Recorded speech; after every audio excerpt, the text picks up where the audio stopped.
Okay, guys.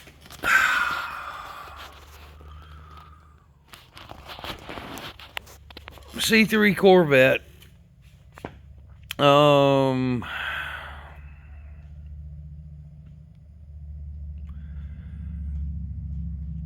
as people send me texts and distract me. Here we go. Got an instrument panel that I got turn signals. I got a high beam indicator. I have no parking brake light and no instrument panel lights. So unfortunately, we had to take it out. Come to find that we've had a visitor.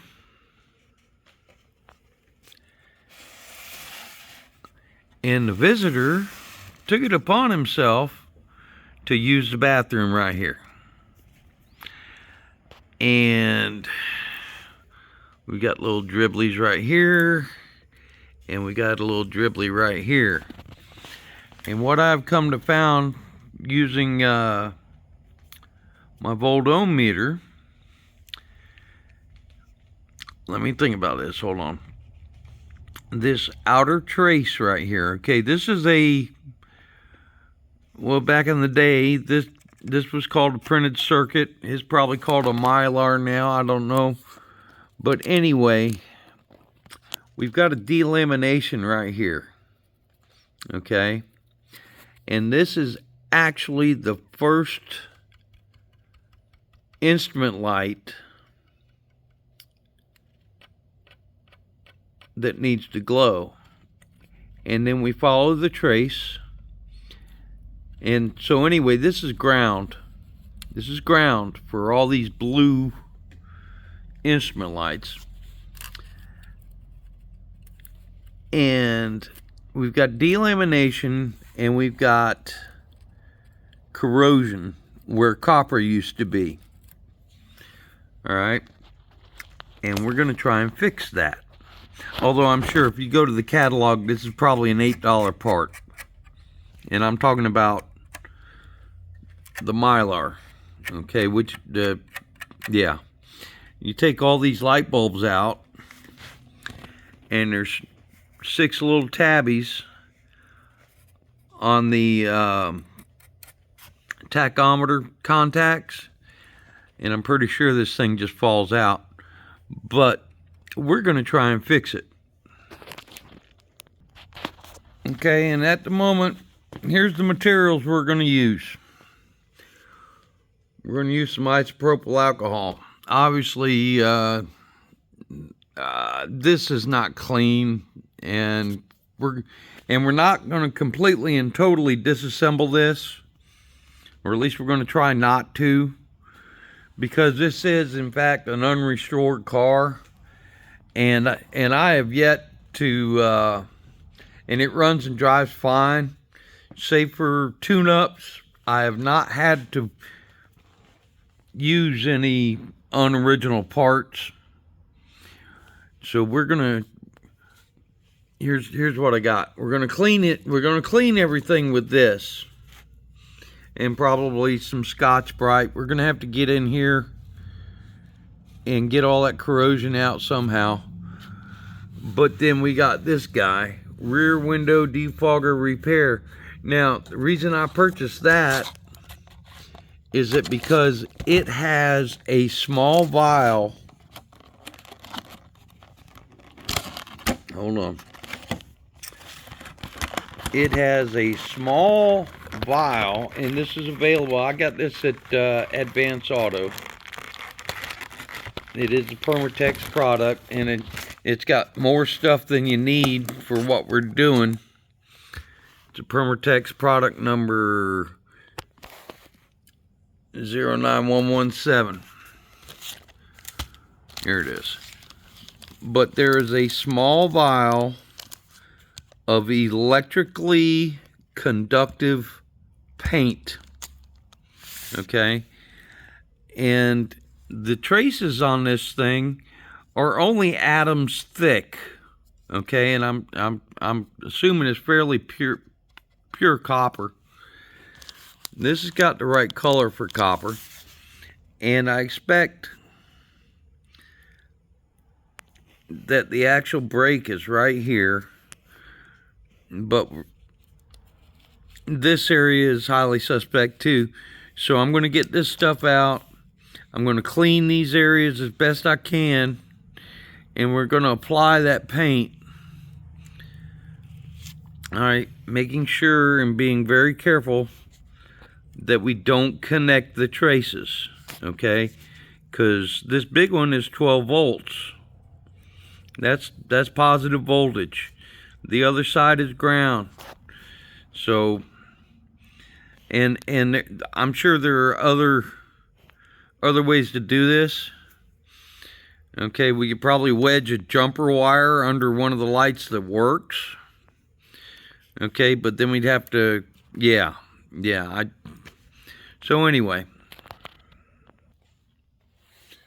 All right, so we're simply going to start. All right, and one word of caution. Okay, try not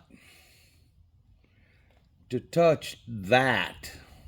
Okay, unless you're in the business of graphics restoration, don't even touch that.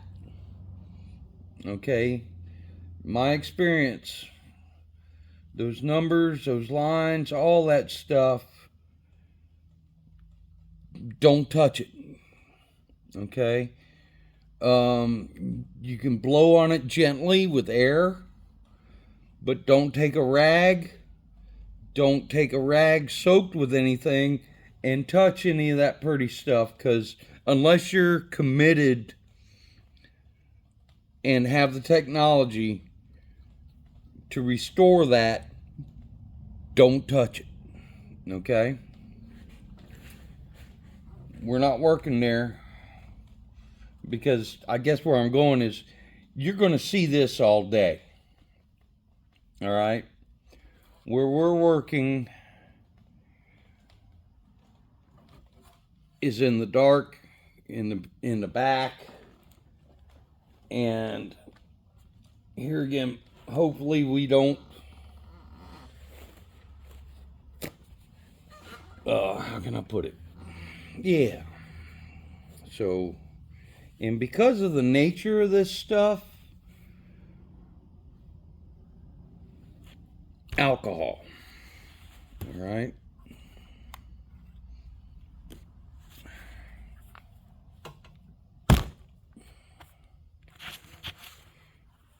I'm just going to put some alcohol on a rag, and gently to begin with.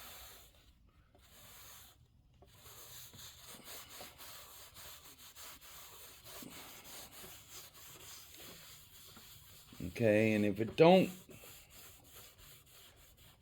actually clean it, at least it kills whatever's living in it.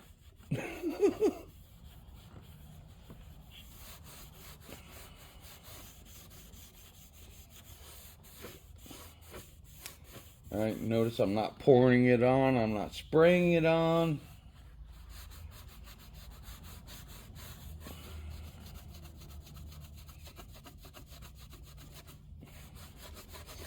Yeah, and that's how we're going to start. Okay, so far we managed to get that clean. Well, it's not perfectly clean, but we're headed that way, and we're not pursuing perfection. Drive yourself nuts. Anyway, we're going to remove these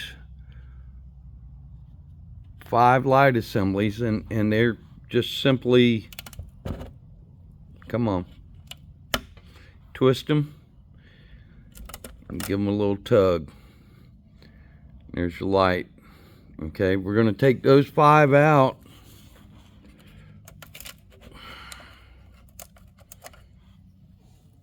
2, 3, 4, 5. All right, now what that does is that actually should, yep, that frees this thing up. All right, and it really is. It's quite literally like a Mylar out of a keyboard. Okay, and a lot of folks, you'll find videos about folks extracting silver out of those Mylars.